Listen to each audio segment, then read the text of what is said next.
Muy buenas noches tengan ustedes, estimados maestrantes. En esta clase vamos a ver la etiología de la discapacidad. Bueno, la discapacidad puede ocurrir en la etapa prenatal, perinatal, postnatal, ¿no? En la etapa prenatal puede deberse a defectos congénitos, a deformaciones, malformaciones, algunos síndromes, anomalías, inclusive agentes infecciosos. Lo primero que podemos ver, aunque esto está en la bibliografía, pero generalmente estos niños mueren, son los gemelos evanescentes. Uno de los fetos muere en el primer trimestre, ¿no? Y el otro puede quedar con vida. También se ve que dentro de la etiología puede existir la formación de gemelos monocigóticos, aquellos que han sido fecundados por el mismo óvulo, el mismo espermatozoide, que comparten la misma bolsa, el mismo saco vitelino y son idénticos, ¿no? Lo que puede suceder es que como el cuerpo de la mujer está preparado para un solo producto, entonces el segundo al nacer, si es que no se hace cesárea, puede sufrir una hipoxia perinatal o pueden tener bajo peso o nacer más prematuros con los problemas consiguientes, ¿no? También puede ocurrir lo mismo con los gemelos disigóticos, ellos son diferentes, están formados en dos bolsas que han sido fecundados por espermatozoides diferentes. Lo mismo, ¿no? Puede suceder que tengan bajo peso o que uno de ellos sufra alguna hipoxia durante el nacimiento o una cesárea que no ha sido planificada a tiempo, entonces puede ser también causa de alguna discapacidad. Tenemos dentro de los gemelos monocigóticos también gemelos unidos, a los que se les llama siameses. Entonces, por el lugar de la unión van a recibir el nombre, ¿no? Por ejemplo, los gemelos unidos por la espalda se llaman pigópagos. Los que están unidos por el cráneo, craneópagos, miren ahí. Los que están unidos por el tórax se llaman toracópagos, ¿no? Y estos gemelos, por ejemplo, estos pueden compartir intestino u otros órganos y no se los puede separar. Lo interesante, por ejemplo, en estos casos de gemelos monocigóticos unidos por el cráneo, es que pueden tener personalidades diferentes, aún compartiendo el mismo cerebro. Y este es un ejemplo que nos lleva a entender lo que es la diversidad en la organización funcional. Dentro de los defectos congénitos podemos ver de 40 a 60% de causa desconocida, 15% son genéticos, 10% ambientales, del 20 al 25% pueden ser ambientales y genéticas al mismo tiempo, y del 0 al 1% pueden deberse a trastornos o accidentes generales, no específicos. Dentro de las anomalías que se producen entre la tercera y octava semana de gestación, puede haber disrupciones, ¿no? A nivel de las bandas amnióticas o deformaciones, por ejemplo, en gemelos a veces puede ocurrir que las fuerzas mecánicas que moldean una parte del feto pueden influenciar en el otro feto, ¿verdad? O pueden estar mal acomodados y pueden tener pie sambo, pie equinovaro, o pueden tener síndromes que se da eso al momento mismo de la fecundación o pasadas las 48 horas, ¿no? Puede haber también secuelas de las infecciones como el herpes, la varicela, el VIH, que pueden provocar anomalías congénitas. Después, cuando la mujer, por ejemplo, sufre intensas subidas de fiebre, eso es teratógeno, o sea, es dañino para la mujer, puede producir retraso mental en el bebé, microftalmia, anomalías faciales. Se ha visto que la radiación también es un agente que puede causar malformaciones, especialmente en los huesos. Otros químicos, por ejemplo, que están prohibidos, lógicamente, pero que tal vez en alguna ocasión se siguen usando, especialmente en lugares alejados, es la talidomina, ¿no?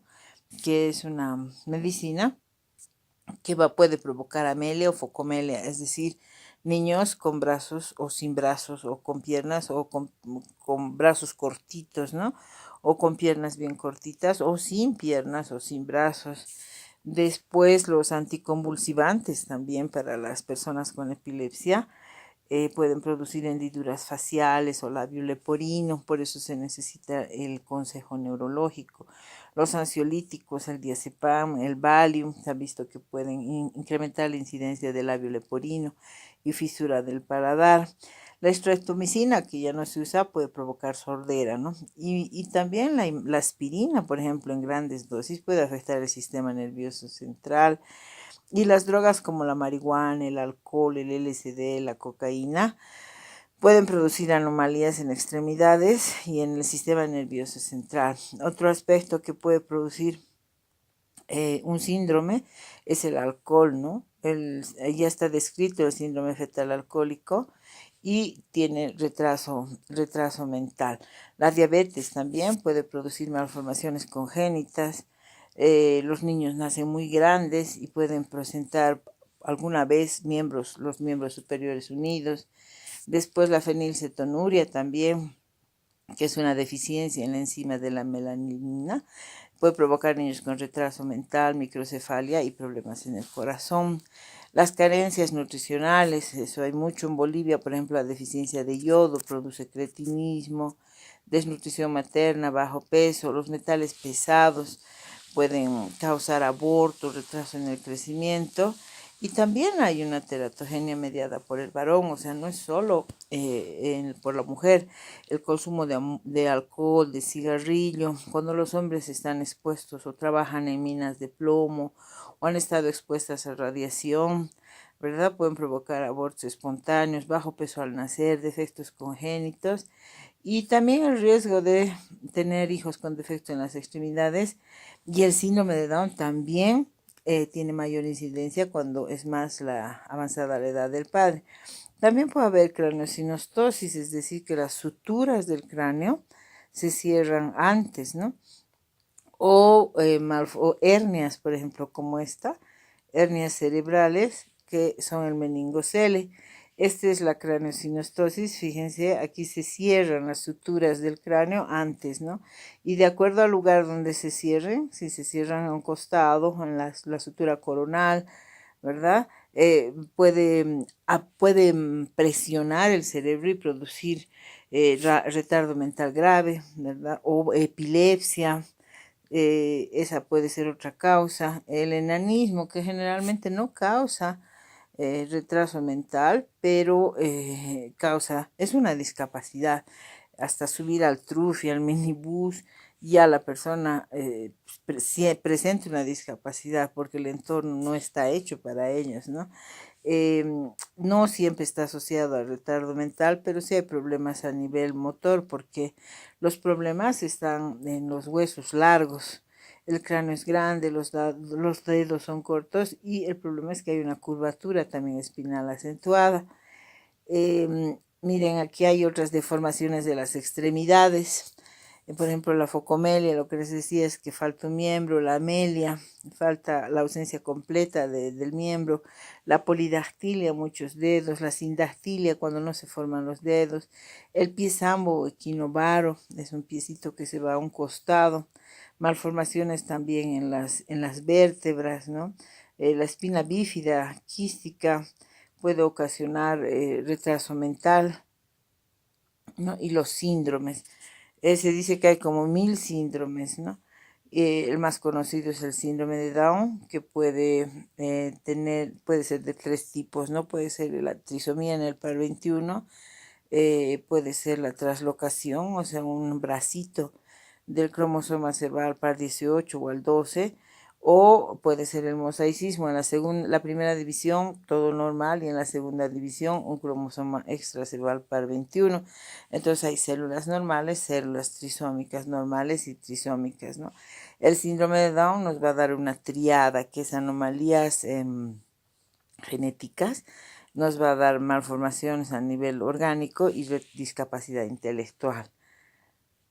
El VIH, fíjense, el VIH perinatal también puede ocasionar 25% de los niños pueden morir, ¿no?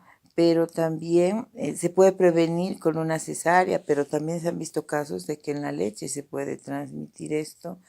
Defectos cardíacos y el corazón generalmente cuando falla lo que ocurre es que no hay buena circulación y puede haber problemas de hipoxia a nivel del cerebro, ¿no?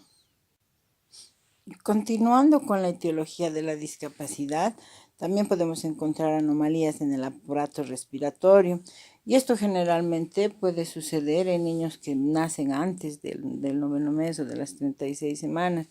Lo que pasa es que el pulmón no ha terminado de madurar y los niños pueden tener una hipoxia al nacer. O por otra parte, puede haber niños que han aspirado el líquido amniótico y causando daño en sus pulmones, ¿no? Cuando los alvéolos no están maduros, el niño va a tener dificultades al respirar y al nacer no va a llevar suficiente oxígeno al cerebro a través de la sangre y puede ocurrir alguna muerte en algún grupo de neuronas, entonces estos niños pueden tener alguna discapacidad. Miren, aquí en las malformaciones puede haber malformaciones en la lengua, por ejemplo. A veces hay malformaciones en la lengua debido al nervio hipogloso que va a controlar, ¿no?, la lengua y no va a haber lenguaje, o hendiduras faciales o labio leporino también, ¿no?, la fisura del paladar. Son defectos comunes que van a afectar el habla. Difícilmente esto se asocia a discapacidad intelectual, pero sí el daño es más psicológico, ¿no? Y es visible. Ahora, si el lenguaje se atrasa, por supuesto que el pensamiento se va a atrasar, y si además hay anomalías encefálicas, pueden tener discapacidad intelectual.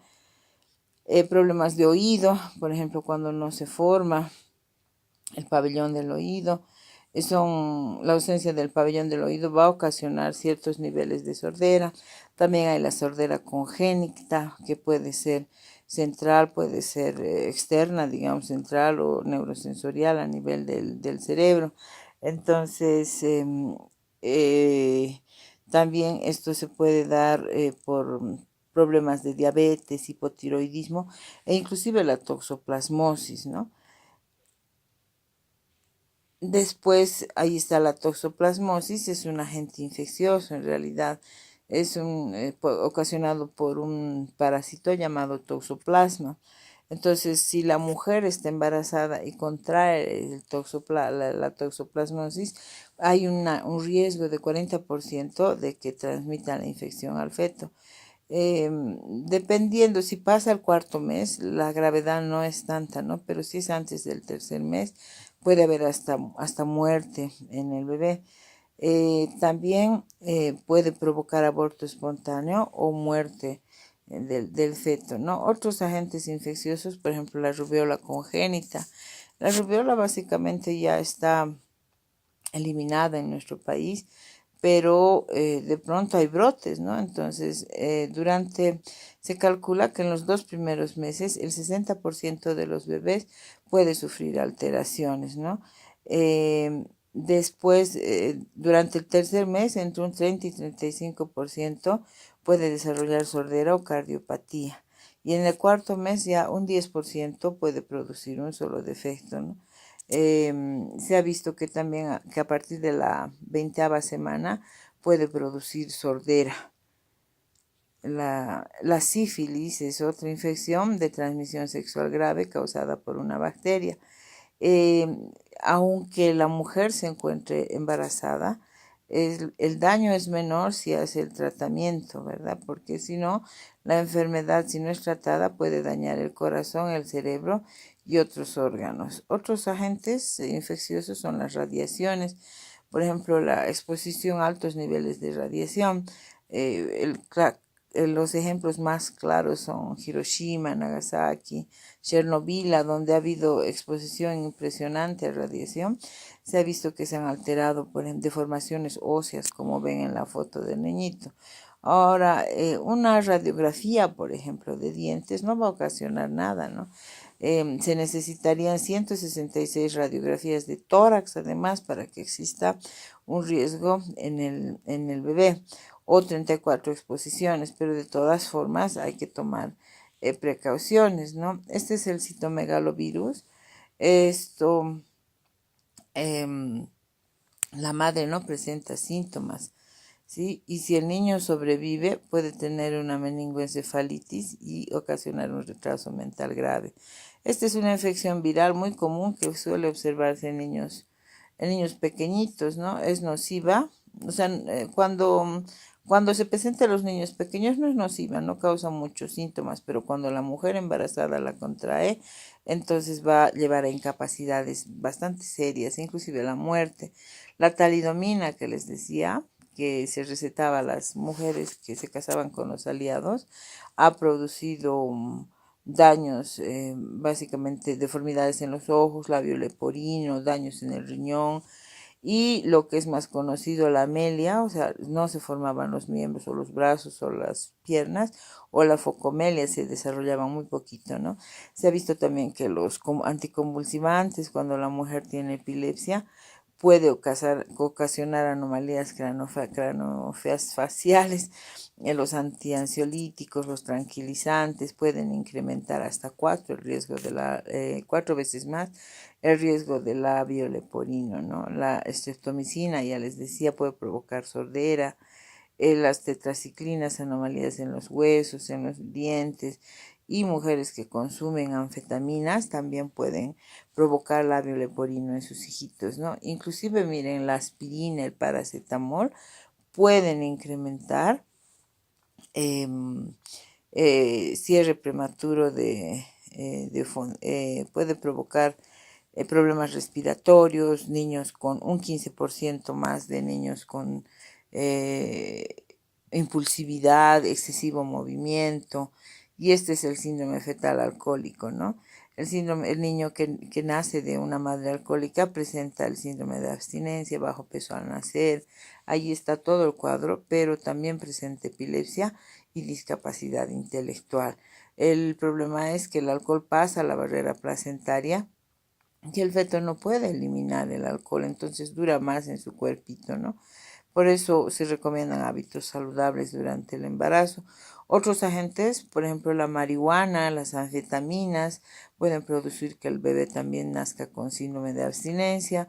El LSD, la marihuana, ¿verdad? No tienen daños, o sea, no hay pruebas evidentes de que causen daño, pero son riesgosas, ¿no?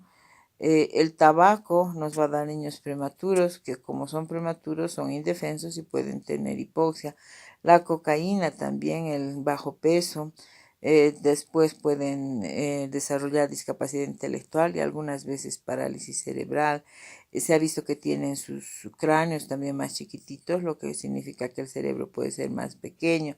La incompatibilidad fetomaterna de la sangre.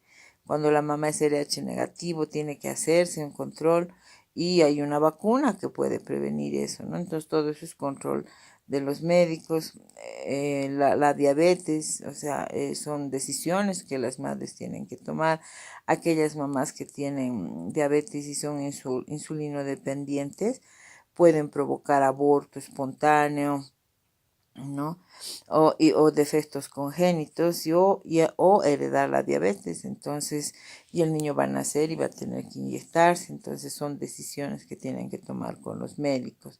La fenilcetonuria, por ejemplo, es una deficiencia en una enzima y esto en otros países ya no existe porque el niño al nacer le hacen dos pinchacitos, uno para ver si hay hipotiroidismo y el otro para ver fenilcetonuria. Si más temprano los tratan, el niño puede crecer con una inteligencia normal.